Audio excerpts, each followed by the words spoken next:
संयुक्त राज्य अमेरिका सम्पूर्ण मानव इतिहासको सबैभन्दा शक्तिशाली साम्राज्यहरूमध्येको एक हो। यदि हामीले मानव इतिहासका शक्तिशाली साम्राज्यहरूलाई हेर्ने हो भने संसारबाट यति धेरै टाढा कुनै पनि साम्राज्य थिएन जति अमेरिकामा छ। यति धेरै टाढा हुँदाहुँदै पनि अमेरिकाले जसरी संसारलाई आफ्नो नियन्त्रणमा कसैले राख्न सकेका थिएनन्। सन् 1890 देखि आजसम्म अमेरिका विश्वको नम्बर 1 अर्थतन्त्र हो। संसारको 5% जनसङ्ख्या भएर पनि विश्वको 30% जनशक्ति र स्रोत साधन अमेरिकाको नियन्त्रणमा छ। आखिर कसरी बन्यो त अमेरिका विश्व महाशक्ति? दर्शकवृन्द, आउनुहोस् आजको यस श्रृङ्खलामा हामी संसारबाट यति टाढा रहेर पनि अमेरिकासँग के त्यस्तो कारण छ जसले उसलाई विश्व महाशक्ति बनाउन मद्दत गर्यो त? आज हामी यसैको बारेमा विशेष चर्चा गर्नेछौँ। त्यसो त अमेरिकालाई विश्व महाशक्ति बनाउन धेरै तत्त्वहरूले भूमिका खेलेका छन्। तीमध्ये सबैभन्दा ठूलो भूमिका यसको भूगोलले निर्वाह गरेको छ। उत्तर अमेरिकाको भूगोल यति मिलेको छ कि यहाँ जुनसुकै सभ्यता बसोबास गरेको भए पनि त्यो पक्कै विश्व महाशक्ति बन्थ्यो भन्ने अनुमान लगाउन सकिन्छ। विशेषतः अमेरिकामा रहेका नदीहरूले यो देश विश्वको महाशक्तिमा उदाउनुमा मुख्य भूमिका खेलेको छ। अझ ती नदीहरूमध्ये पनि सबैभन्दा मुख्य भूमिका मिसिसिपी नदीको छ। इटासका तालबाट सुरु भएर मेक्सिकोको खाडीमा खस्ने यो नदी उत्तर अमेरिकाको दोस्रो सबैभन्दा लामो र विश्वको चौथो सबैभन्दा लामो नदी हो। यो एउटा नदीसँग अमेरिकाका झण्डै 30 वटा नदी र तालहरू जोडिएका छन्। यति मात्रै होइन, उत्तर अमेरिकाको सबैभन्दा ठूलो मिजोरी नदी पनि एक ठाउँमा पुगेर यही नदीसँग मिल्छ। अमेरिकालाई विश्व शक्ति बनाउन यो नदीको ठूलो भूमिका छ। अमेरिकाका 31 राज्यको पानी यो नदीसँग जोडिएको छ। यदि यी नदीहरूको लम्बाइ नाप्ने हो भने यो सम्पूर्ण नदीले पार गर्ने दूरी 4000 किलोमिटर हुन्छ। यो नदीको वास्तविक विशेषता ठूलो वा लामो हुनु नभएर जलयात्रा गर्न योग्य हुनु हो। अर्थात् यो नदीको पानीको बहाव र चौडाइ सबै प्रकारका जहाजका लागि उपयुक्त छ। यदि कुनै जहाज मेक्सिकोको खाडीबाट निस्केर अमेरिका प्रवेश गर्यो भने बिना कुनै अवरोध अमेरिकाको उत्तरी सिमानासम्म पुग्न सकिन्छ।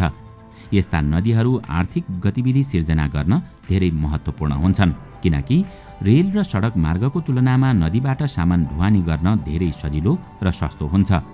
जमिनबाट सामान ढुवानी गर्नुभन्दा पानीबाट ढुवानी गर्दा 10 देखि 30 गुणासम्म सस्तो पर्छ। त्यसैले मिसिसिपी नदीको किनारामा रहेका कल कारखाना र कृषि फर्महरूका लागि यहाँबाट विश्वभर सामान निर्यात गर्न धेरै सजिलो र सस्तो हुन्छ। यो एउटा नदीका कारण मात्रै यस क्षेत्रमा 12 लाख रोजगारी सिर्जना भएको छ। यो नदीसँग अन्य धेरै नदीहरू जोडिएका कारण अमेरिकाका धेरै सहर स्वचालित बन्दरगाह जस्तै बनेका छन्। यसको अर्थ यहाँबाट मिसिसिपी नदी हुँदै संसारभर जहाज मार्फत सजिलैसँग सामान आयात निर्यात गर्ने गरिन्छ। त्यो भन्दा पनि यी नदीका कारण अमेरिकामा विश्वको सबैभन्दा ठूलो र उर्वर भूमि बनेको छ, जहाँ सधैँ सिँचाइ सुविधा उपलब्ध हुन्छ। यसको पश्चिमी भाग तातो र सुक्खा मौसमका कारण उखु खेतीका लागि उपयुक्त छ भने पूर्वी भाग आर्द्रताका कारण मकै र भटमास उब्जाउनका लागि उपयुक्त छ। त्यही कारण अमेरिका विश्वको सबैभन्दा ठूलो मकै, दोस्रो ठूलो भटमास र चौथो ठूलो गहुँ उत्पादन गर्ने देश बन्न पुगेको छ। अमेरिकाको 92% कृषिजन्य निर्यात यही मिसिसिपी नदीका कारणले हुने गर्दछ। उत्पादन हुने मात्रै नभएर त्यहाँ उत्पादित कृषिजन्य उत्पादन पनि यही नदीको माध्यम भएर विश्वका अन्य देशसम्म पुग्ने गर्दछन्। मिसिसिपी नदीले हरेक वर्ष $345 अर्ब को व्यापार सिर्जना गर्छ र हरेक वर्ष 63 करोड टन सामान जहाजबाट ढुवानी गर्ने गर्दछ। विश्वमा योसँग प्रतिस्पर्धा गर्न सक्ने एउटा मात्रै नदी छ, त्यो हो चीनको याङ्जी नदी।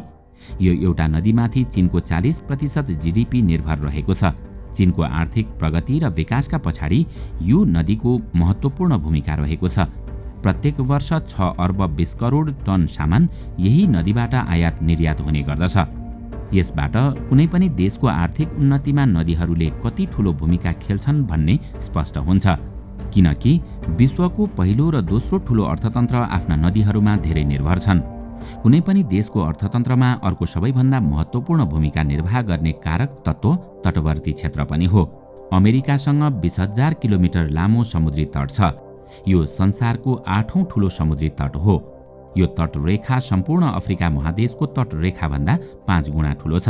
किनकि अफ्रिकाको तटवर्ती क्षेत्रमा धेरै टापुहरू छन् जसले बाटो अवरुद्ध गर्दछ, तर अमेरिकाले त्यस्तो समस्याहरू झेल्नु पर्दैन। अमेरिकालाई अर्को फाइदा के पनि छ भने प्रशान्त र एटलान्टिक दुवै महासागरसँग यसको सिमाना जोडिएको छ। त्यही कारण अमेरिकाले एकातिर एसिया र अर्कोतिर युरोप तथा अफ्रिकासँग जोड्ने प्राकृतिक व्यापार मार्ग पाएको छ। त्यसैले व्यापार गर्नका लागि अमेरिकाले बीचमा कुनै पनि देशलाई कुनै शुल्क वा कर तिर्नु पर्दैन। यही कारण अमेरिकालाई महाशक्ति बन्न उसको भूगोलले धेरै साथ दिएको छ। वास्तवमा ध्यान दिएर हेर्ने हो भने अमेरिका बाँकी विश्वबाट धेरै टाढा छ र यसका दुवै छेउमा महासागरहरू छन्। यदि पश्चिम तथा अफ्रिकातिरबाट हेर्ने हो भने बीचमा 5000 किलोमिटर फराकिलो एटलान्टिक महासागर छ। यस्तै यदि पूर्वतिरबाट हेर्ने हो भने लगभग 10,000 किलोमिटर फराकिलो प्रशान्त महासागर छ।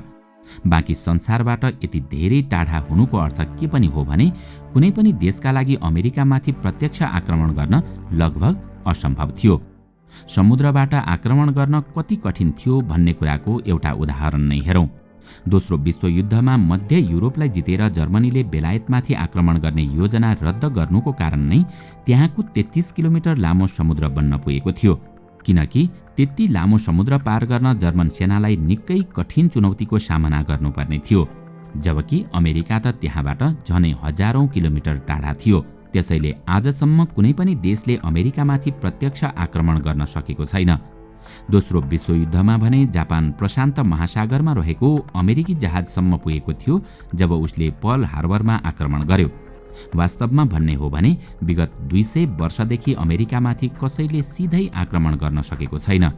हो, अहिले उत्तर कोरिया, चीन र रुस जस्ता धेरै देशहरूले अमेरिकालाई निशाना बनाउन सक्ने मिसाइल र हतियार प्रणाली बनाएका छन्।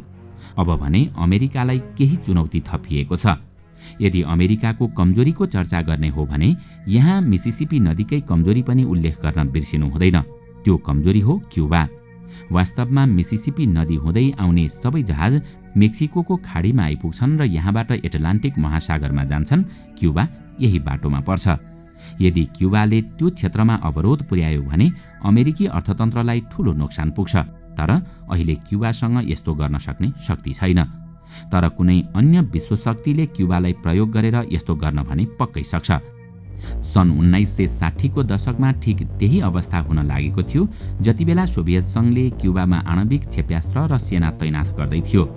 त्यही कारण अमेरिकाले क्युबामाथि विभिन्न तरिकाले हस्तक्षेप गर्यो, त्यहाँको सरकारलाई अस्थिर बनायो र अन्ततः नाकाबन्दी लगायो, जुन 60 वर्ष बितिसक्दा अहिलेसम्म पनि कायमै छ। किनकि क्युबा विकसित भयो भने वा अन्य कुनै विश्व शक्तिले उसलाई प्रयोग गर्यो भने आफूलाई धम्क्याउन सक्छ भन्ने डरले अमेरिका सधैँ त्रासमा बाँचिरहेको छ। यो त भयो अमेरिकाले प्राकृतिक रूपमा प्राप्त गरेको वरदान। यस बाहेक अमेरिका संसारको सबैभन्दा धेरै तेल र प्राकृतिक ग्यास उत्पादन गर्ने देश पनि हो। एकछिन कल्पना गर्नुहोस् त, 21औं शताब्दीको सबैभन्दा ठूला 2 ऊर्जाका स्रोतको नियन्त्रण पनि अमेरिकासँगै छ। अमेरिकामा यी दुवै ऊर्जाका स्रोतका यति ठूला भण्डार छन् कि उसलाई आफ्नो आवश्यकता पूर्ति गर्न कुनै बाहिरी देशसँग निर्भर हुनु पर्दैन। यदि ओपेक राष्ट्रहरू मिलेर अमेरिकालाई बहिष्कार गरे भने पनि उसलाई खासै ठूलो असर पर्दैन, किनकि अमेरिकालाई आवश्यक पर्ने ग्यास र तेलको 90% आपूर्ति आफ्नै देशभित्र भएका स्रोत साधन र क्यानाडाबाट हुन्छ। त्यसबाहेक गहुँ, मकै र भटमास पनि अमेरिकामा धेरै उत्पादन हुन्छ। विगत 100 वर्षमा अमेरिकाले कहिल्यै खाद्यान्न सङ्कटको सामना गर्नु परेको छैन। यसबाहेक अमेरिकासँग विश्वको 5औं ठूलो सुन र 4थो ठूलो फलामको भण्डार पनि छ। 200 वर्ष अघि अमेरिकाका संस्थापक पुर्खाहरूले तयार पारेको योजना र गरेको कडा परिश्रमले अमेरिकालाई आजको स्थानमा पुर्याउन ठूलो भूमिका खेलेको छ। हुन त सामाजिक र सांस्कृतिक हिसाबले हेर्ने हो भने अमेरिकाको अवस्था त्यति राम्रो छैन। यहाँ हत्या, हिंसा, लागू पदार्थ दुर्व्यसन र जातिवादसँगै बेरोजगारी पनि बढ्दै गएको छ।